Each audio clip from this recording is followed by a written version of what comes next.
다음 소식 전해드리겠습니다.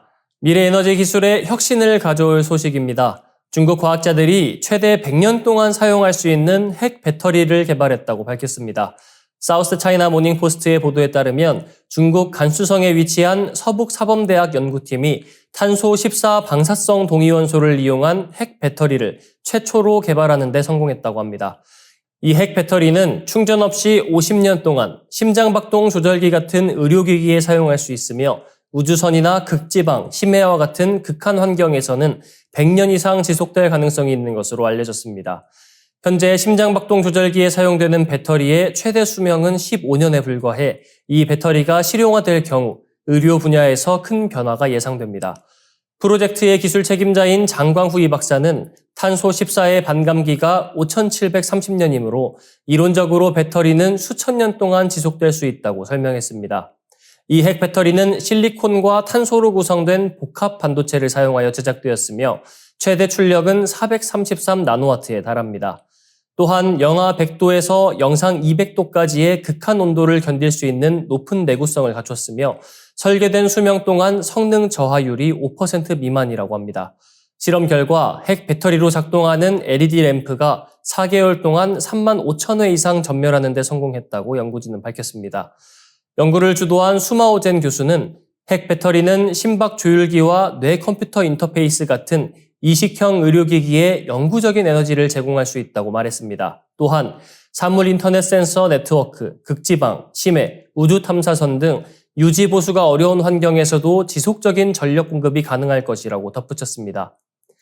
한편 탄소 14는 자연계에 극히 소량 존재하는 방사성 동위원소로 주로 유기물의 연대 측정에 활용됩니다. 이에 따라 연구진은 탄소 14를 안정적으로 확보하기 위해 자동화 장비 및 동위원소 전자기 분리기 개발을 추진하고 있으며 장기적으로 관련 산업 시스템을 구축할 계획이라고 밝혔습니다. 한편 SCMP는 지난해 12월 영국 브리스톨 대학과 영국 원자력청 과학자들이 세계 최초의 탄소 14 다이아몬드 배터리를 개발했다고 전했습니다. 이 배터리는 핵 배터리와 마찬가지로 의료기기, 보안장치, 우주 분야에서 활용 가능성이 크다고 평가됩니다. 브리스톨대 연구진은 다이아몬드 구조 안에서 탄소 14 전자를 포착해 안전하게 에너지를 저장할 수 있다고 설명했습니다. 다음 뉴스입니다. 미국 에너지부가 한국을 민감국가 및 기타 지정국가 목록에 포함한 사실이 3월 14일 공식 확인됐습니다. 이로 인해 한국의 연구기술 협력에 어떤 영향을 미칠지 관심이 집중되고 있습니다. DOE의 공식 발표에 따르면 현재 SCL에는 북한과 중국, 러시아 등 미국이 적대국으로 지정한 국가를 포함해 총 25개국이 올라와 있습니다. 특히 북한, 이란, 쿠바, 리비아, 수단, 시리아 등 6개국은 테러 지원 국가로 분류되어 있습니다. SCL에 특정 국가가 오르는 이유는 국가 안보나 핵 비확산, 테러 지원, 경제 안보 위협 등으로 알려졌습니다. 특히 미국이 자국의 국가 안보에 위협이 된다고 판단한 국가들을 특별 관리 대상으로 지정한다는 의미입니다. SCL 목록에 포함된 국가의 국민은 DOE가 보유한 원자력, 핵무기 기술, 인공지능 및 첨단 기술 등에 대한 접근이 제한됩니다. 또한 미국과의 연구 협력 및 기술 공유가 까다로워지고 DOE 본부 및 연구소 등의 시설과 정보에 접근하려면 특별 승인을 받아야 합니다. 그러나 DOE는 이번 발표에서 SCL에 포함됐다고 해서 미국인이나 DOE 직원이 해당 국가를 방문하거나 비즈니스를 하는 것이 금지되는 것은 아니다라고 밝혔습니다. 또한 해당 국가 국민이 DOE를 방문하는 것도 금지되지는 않는다고 덧붙였습니다. 다만 미국과의 협력을 위해 내부 검토 절차가 추가되며 이에 따라 협력 기회가 축소될 가능성이 커진 것으로 해석됩니다. 미국은 SCL 내에서도 국가별 안보 위협 수준에 따라 몇 개의 범주로 분류하고 있으며 한국은 SCL의 최하위 범주인 기타 지정 국가에 포함된 것으로 확인됐습니다. DOE는 SCL 국가들이 모두 미국과 적대 관계에 놓인 것은 아니며 일부 국가들은 여전히 정기적인 협력을 이어가고 있다고 설명했습니다. 이스라엘이나 대만, 우크라이나 등이 대표적 사례로 꼽히며 이들은 적대국이 아니지만 특정 안보 이슈로 인해 목록에 포함되었습니다. 그러나 한국이 SCL에 포함되었다는 사실만으로도 국제사회에서 부정적인 인식을 초래할 가능성이 있으며 미국과의 연구기술 협력에 있어 여러 제약이 발생할 수 있습니다. 더욱이 한국 기업과 연구기관들이 DOE와 협력하기 위해서는 내부 심사를 통과해야 하며 협력 과정에서의 불확실성이 커질 수 있습니다. DOE는 한국이 올해 1월 초, 즉 바이든 행정부 시절에 SCL에 추가되었다고 밝혔습니다. 이에 따라 한국 외교 당국으로서는 오는 4월 15일 SCL 대상 국가에 대한 각종 제한이 발효되기 전에 한국을 목록에서 제외하는 것이 중요한 과제로 떠올랐습니다. 트럼프 행정부와의 협의를 통해 SCL에서 벗어날 수 있을지가 주목됩니다. 다음 뉴스입니다. 올해는 독립운동사의 중요한 발자취를 남긴 최시응 장군의 순국 100주년이 되는 뜻깊은 해입니다. 천마산대는 1920년 3월경 평안북도 의주군 고령상면 천마산을 근거지로 조직된 항일 무장단체입니다. 이 단체에는 1907년 대한제국군 해산 이후 의병으로 활동하던 인물들이 포함되어 있었으며 만주와 한반도에서 독립군으로 활동하던 이들 일부가 천마산대에 합류했습니다. 이 천마산대를 이끈 인물이 바로 최시응 장군입니다. 1889년 평안북도 의주에서 태어난 그는 3.1운동 당시 만세운동을 주도한 후 만주로 건너가 독립운동을 이어갔습니다. 이후 하얼빈에서 노농병에 가입해 항일투쟁을 계속했고 만주 관전현에서 오동진 장군이 이끄는 광복단에 합류한 후 국내로 돌아와 천마산대를 조직하게 됩니다.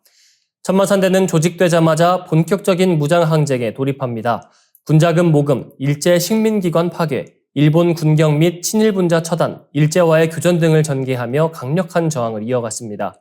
1920년 3월 12일 천마산대는 선천군 대산면 사무소를 기습해 면장과 서기를 처단하고 의주경찰서 형사의 집을 공격했습니다.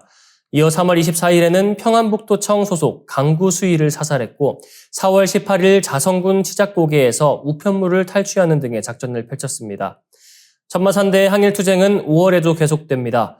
의주군과 철산군, 창성군 등지에서 친일 세력을 응징하고 일본군과의 교전을 지속했습니다.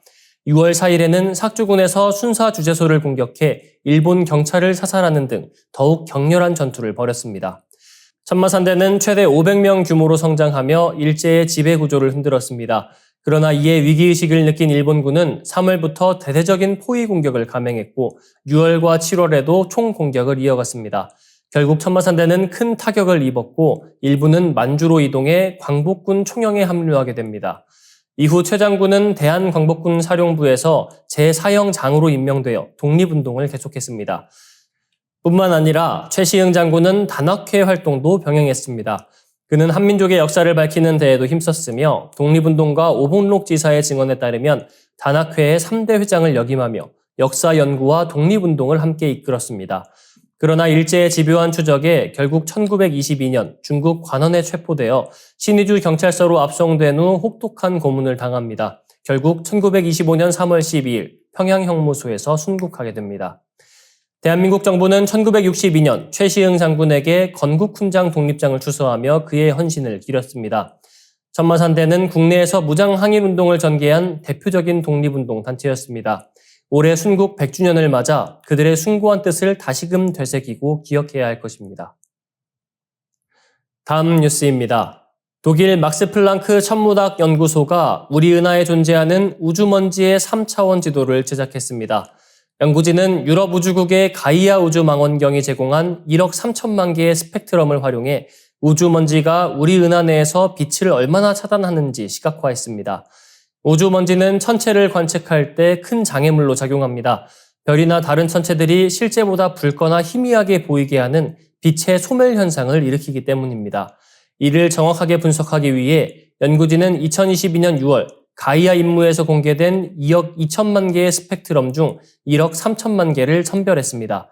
이후 연구진은 신경망 기술을 활용하여 우주먼지와 별들의 특성을 학습시켰고 이를 바탕으로 우주먼지 지도를 완성했습니다. 완성된 지도는 태양에서 8,000광년 거리까지의 우주먼지를 시각적으로 표현하며 특히 빛의 소멸이 심한 곳과 덜한 곳을 색상으로 구분했습니다. 지도에서 빨간색 영역은 빛의 소멸이 심한 곳을, 파란색 영역은 영향을 덜 받는 곳을 나타내며 회색 윤곽선이 있는 곳은 먼지 밀도가 높은 구역을 뜻합니다.